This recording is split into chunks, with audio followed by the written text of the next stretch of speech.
Welcome to the Start Global Insights, the podcast for businesses looking to expand globally. On this show, we interview experts from different countries to get insights about local business culture and help you to enter new global markets. 3, 2, 1, yeah! My guest today is Eero Erastus, entrepreneur, consultant, and venture investor from Estonia. Eero has decades of sales and business development experience in Estonia and Eastern Europe for dozens of projects as managing partner of a consulting company, East Partners. And for the last 6 years, he acts as an advisor for European Bank of Reconstruction and Development. And I hope that today we will have an interesting conversation about Estonian market. Tere, Eero. Welcome to the show. Tere, Dmitri. Nice to meet you. Let's talk. Let's have a look what we can do. Yeah, let's start from the general approach and imagine that there is a company that is willing to sell, for example, construction materials from Ukraine to Estonia. And what should be like their roadmap? What would you suggest to start with? Yeah, it is always a dream of a producer of some kind of certain products to sell also to other countries. And Estonia has a target market for Ukrainian companies. First of all, we have to understand the size of the Estonian market, and it is relatively small country, and with 1,300,000 inhabitants, I guess it is half of the Kiev city in a way of a population, and someone considering Estonia as a target market should probably also think at the same time other Baltic countries as a whole. So Latvia and Lithuania together, so-called Baltic states, would be kind of about 5 to 6 million people, already considerable, quite a big market altogether. So someone going to Estonia should have also the vision or understanding of so-called pan-Baltic strategy, which I would suggest strongly. How do you think, is it worthwhile to enter first Estonia and then other Baltic countries, or it is better to start with Lithuania, for example, or Latvia? Yeah, in a way it is from logically taken, Lithuania is much closer to Ukraine. And starting from Lithuania would be more easy. In a way, of the distances is shorter for delivery of goods. But when you go to the Baltic states and consider the simplicity of making business, so it might be also that Estonia is the most easiest country to make business in a way. But as Estonia is a very small, there are some other also limitations with Estonia, because Estonia is part of the very strongly integrated to the business of culturally and also in many other ways with Finland. And when you go to the Lithuania is very heavily integrated to business with Poland. And there is no borders between Lithuania and Poland, no borders between, well, there is a sea between.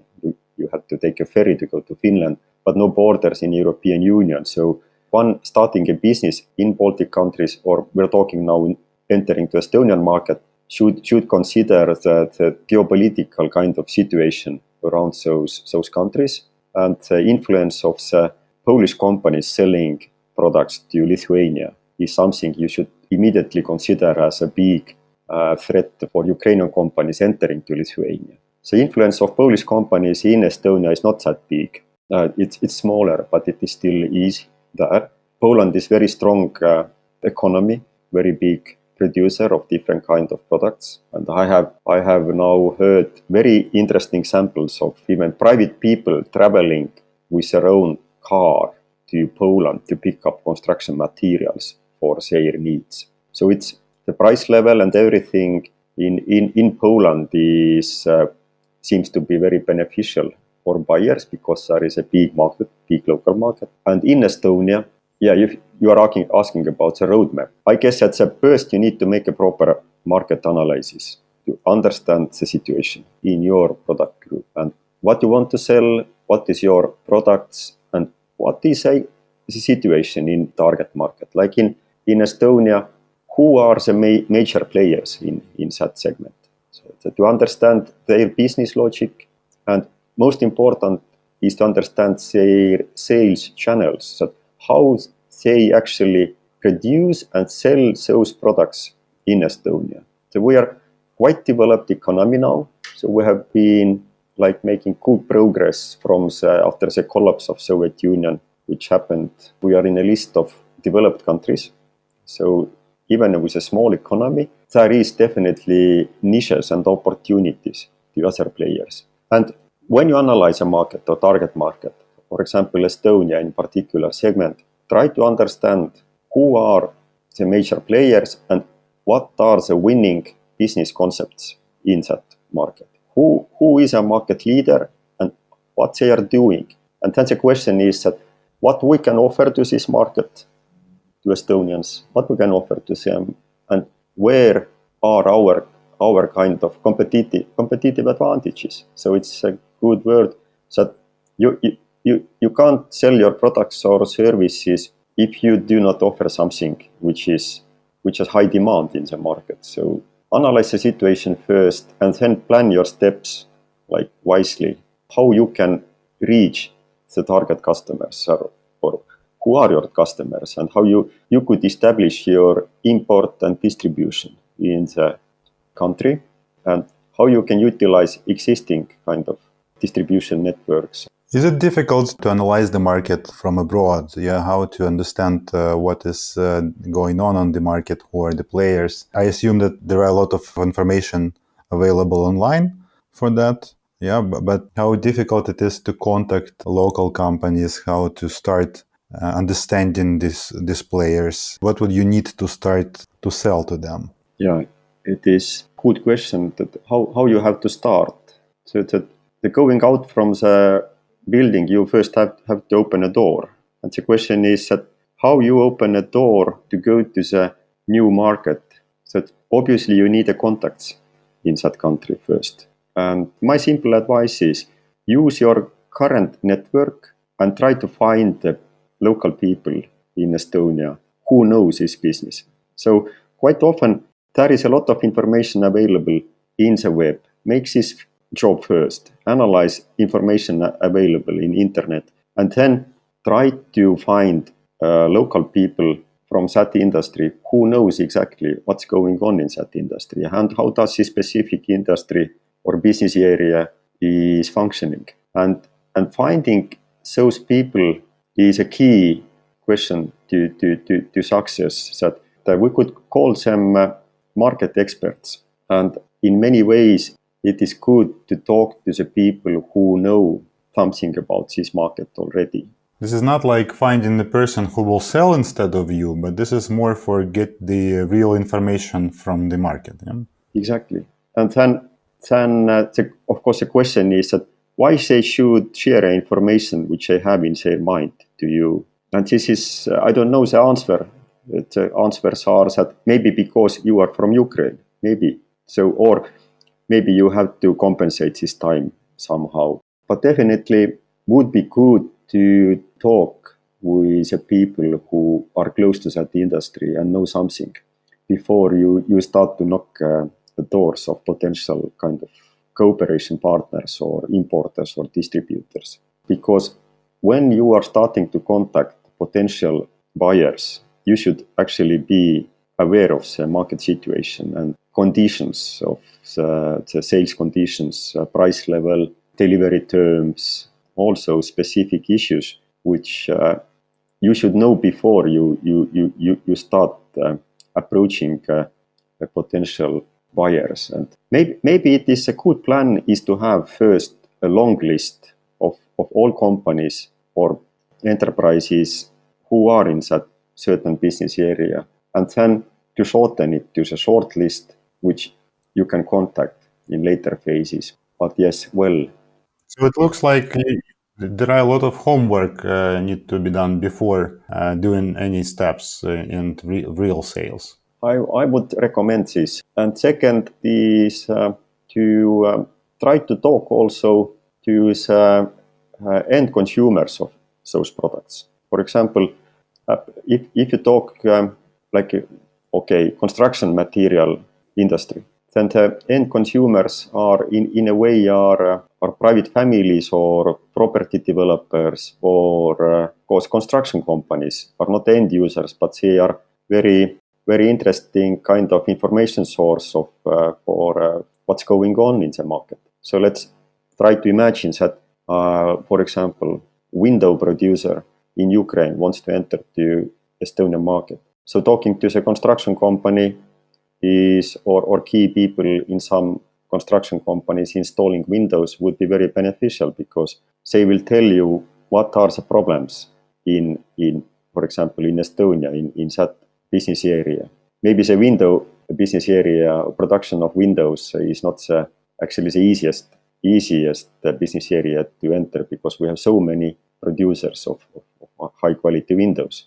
But then there might be options that there is a niche for some kind of different kind of products, lower priced, more simple solutions. And talking about this contacts or getting this information, so you said that the best way is to find the local expert through your contacts. So just think who are you connected to, and then who is this person connected to. So this series of 6 handshakes. Yeah. So when you can reach any person on the planet, I'm just imagining business from Ukraine that is now thinking, do I have a contact in Estonia? How should I find it? I don't have anybody there. And the one way is to think through the contacts that you have, but the other thing is to contact them in a cold way. And how it is in Estonia from the point of view of business culture, communication culture, how easy it is to get the contact or to reach out person in some company in a cold way. Yeah, you mean like a cold call to... Cold call or LinkedIn or email. Mm-hmm. So we Estonians, we are quite not easy to be approached. This is my general kind of understanding about the culture we have here. When someone is calling from Ukraine, and I guess now due to these times of geopolitical disaster we have, I guess this would support very much now Ukrainian person who is calling, in a way that who is receiving a call, Estonian company secretary or purchasing manager or general manager, would definitely listen very carefully now what you have to say. What is your message? And people are usually very in positive way hoping to help also Ukraine. So I guess that the cold call would work now quite well. But then it goes to the business logic that even with the full support of Estonian nation to Ukraine, they are not going to buy any products if it's not beneficial. So there should be still attractive business logic behind of this future cooperation. And I would suggest that with a phone call, very first seconds, you have to create trust that you are a normal person you can talk with. And second is that there is really behind is something that wow, I have to spend my time to listen what this fellow has to tell. So just be brave, take your phone and start calling, but analyze the situation in the market first. So your phone call should go in a way that, hello, I'm calling from Ukraine, that we have analyzed your market, and in our opinion, there is a business opportunity for you with our products. That can we talk this? And this is something which at the first, like very first or second sentence, I would, without any small talks, tell to Estonian person that, wow, this is a message. And then you can talk about what is the geopolitics or what is the weather like in Odessa. Is there any need to go to the country? I mean, how important it is to meet in offline and to have this personal contact to the people before starting the sales? We live in modern life, and we can talk over internet, but still the business is made between people, and the long-term business relations are established between the people who know each other quite well. And if there is opportunity to travel and meet, then this is quite small actually investment. So country visit, and when you call to someone and say that I'm looking to visit Estonia, for example, in a couple of months' time, that can we meet and visit your company, and we are coming from Ukraine, I guess that definitely you would get a warm welcome from Estonian entrepreneurs to listen to you. What you can offer. So because of a country visit, you can meet, you can plan your country visit in a way that would meet with very different people. So you could meet with some of the end customers, some influencers of the market. So for example, construction material producers can meet architects. Architects are independent players who can share very interesting information about construction materials because they are deeply involved in process of creation, and they face and see problems of in a delivery part when the construction is in a process, and which companies deliver products and which companies are good and which fail. And also there are some kind of influencers are quite a good source for information. So in fact, you should talk not only to your client, but to all stakeholders that are in the market to get information from different angles and understand the picture. Yeah?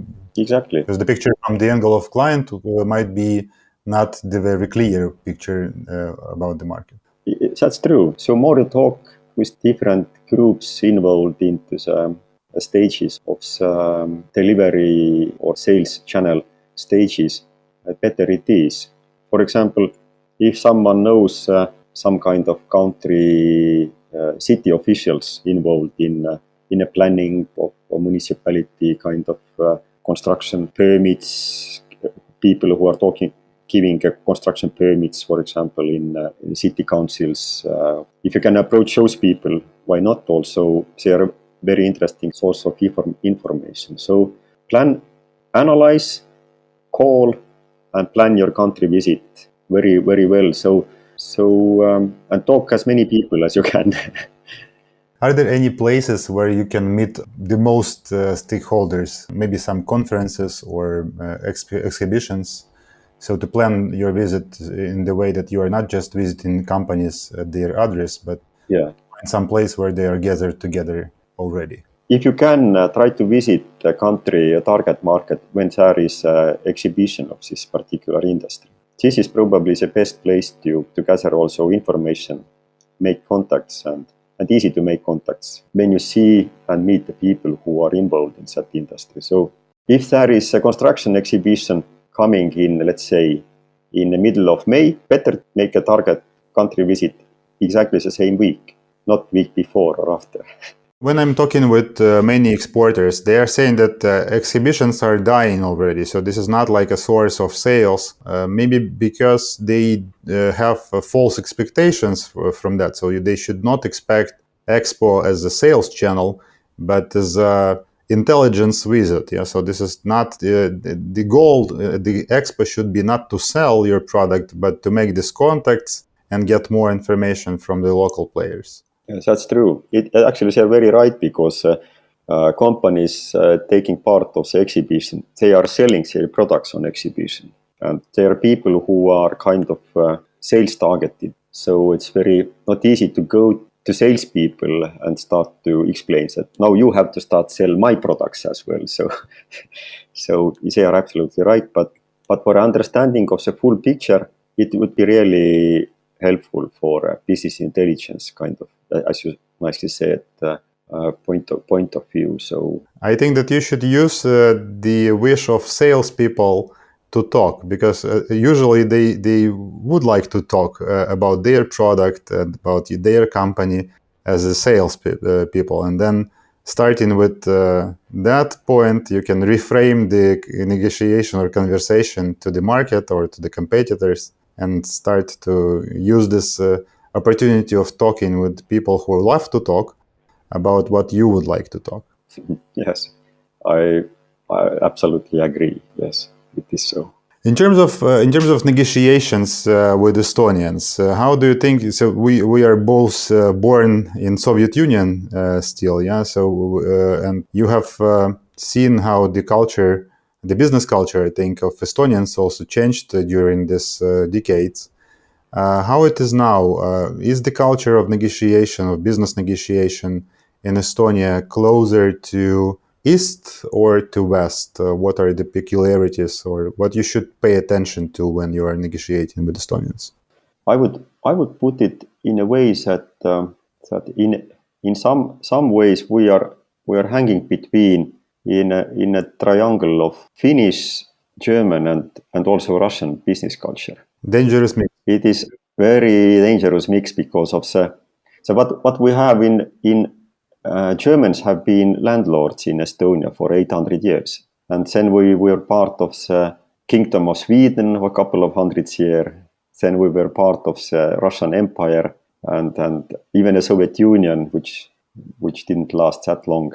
So when you talk with the people, it's probably is big difference by generations that this is businessman like 25 years old, young international kind of IT entrepreneur, or is like a owner of a factory with an age of 64.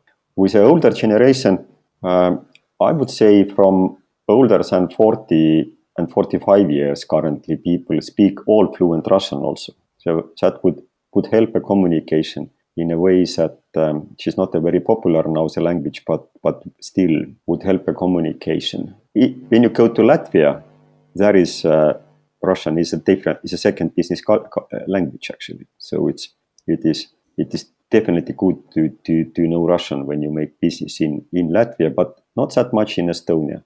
So the younger generation is not speaking anymore fluent Russian. So they are all English speaking. This older generation, do they speak English mostly as well? Might be that even some people do not, that they would rather be better speaking in Russian actually. So I have seen in many times that older generation, even in Estonia, people don't speak fluent English. But when you go younger than 40 years, so like they are mostly all speak good English also. So the communication is quite easy. So I would say that the business culture is actually quite straightforward, in my opinion, still. So when you call to someone in Estonia, and he might respond to you and say who you are and what you want. So prepare to tell shortly who you are and what you want. So the feedback would come quite quickly that they are not interested, in case they are not interested. I guess in our business culture, people don't waste much time of keeping kind of communication ongoing. Seems like too complex idea.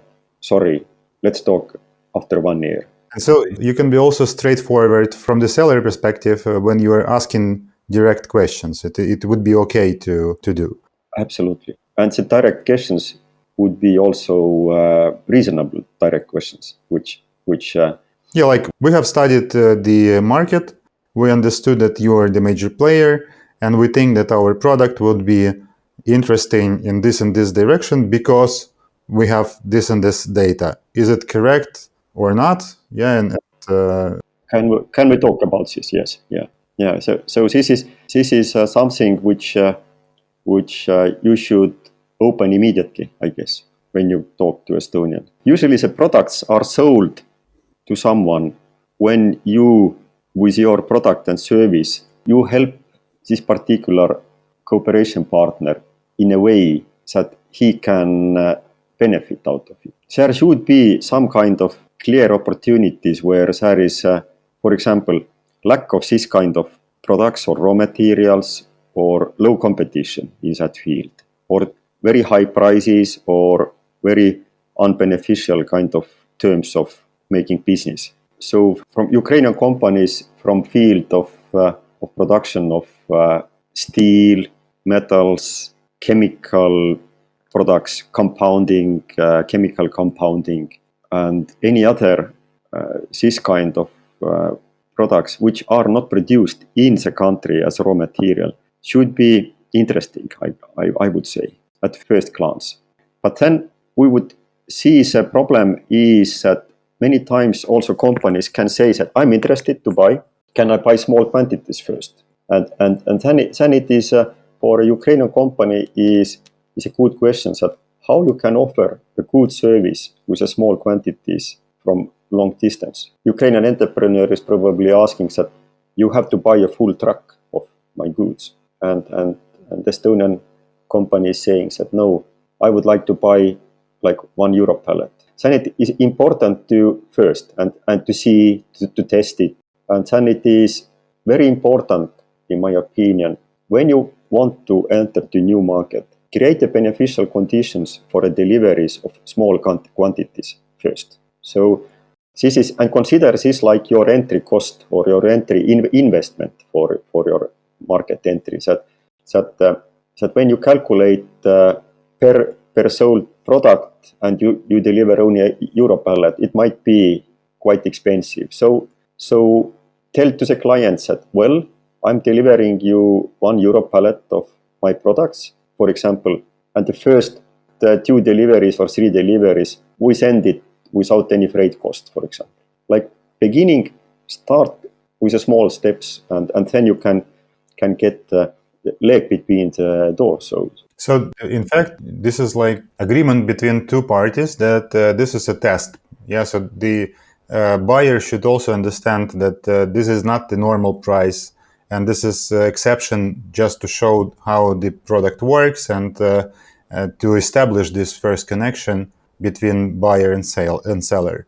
So this I think this is important to show that when you will buy more, or it will be your decision to cooperate in the long term with us, the terms would change. So these terms are for the first deliveries only. Exactly. That is something which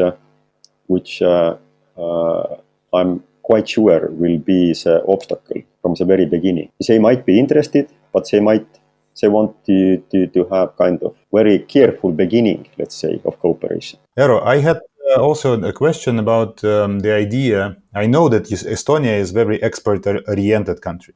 You have 10 times more export per capita than Ukraine. And how good it would be to use this information as a sales point to Estonian exporters, that to export more, you don't have such resources, people, and production in Estonia.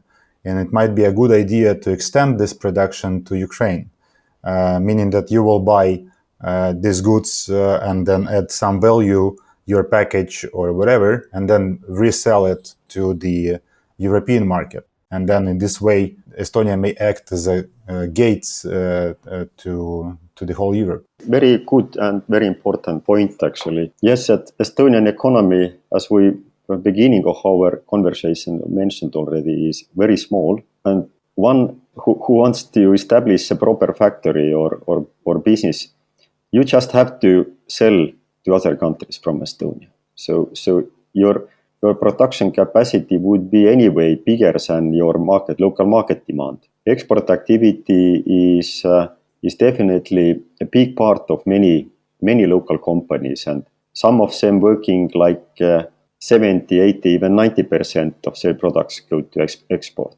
Like we have one particular very interesting industry which is very big in Estonia. Actually, we are one of the biggest in Europe and in world level, is house factories. So companies producing residential and industrial facilities for living and other purposes are selling like 100% of the products to export. So, and I know some of the companies, for example, selling their house factory products like huge quantities to West Europe, and target market is, for example, Norway is the biggest target market for them. So your idea that for those companies who are selling a lot of export should benefit from existence of Ukraine in a way that Ukraine would support them to partly produce or produce some components, for example, for Estonian producers, sounds like very logical idea. And talking about government, how open governmental officials are to public? Is it easy to contact some municipality, I don't know, some governmental officials?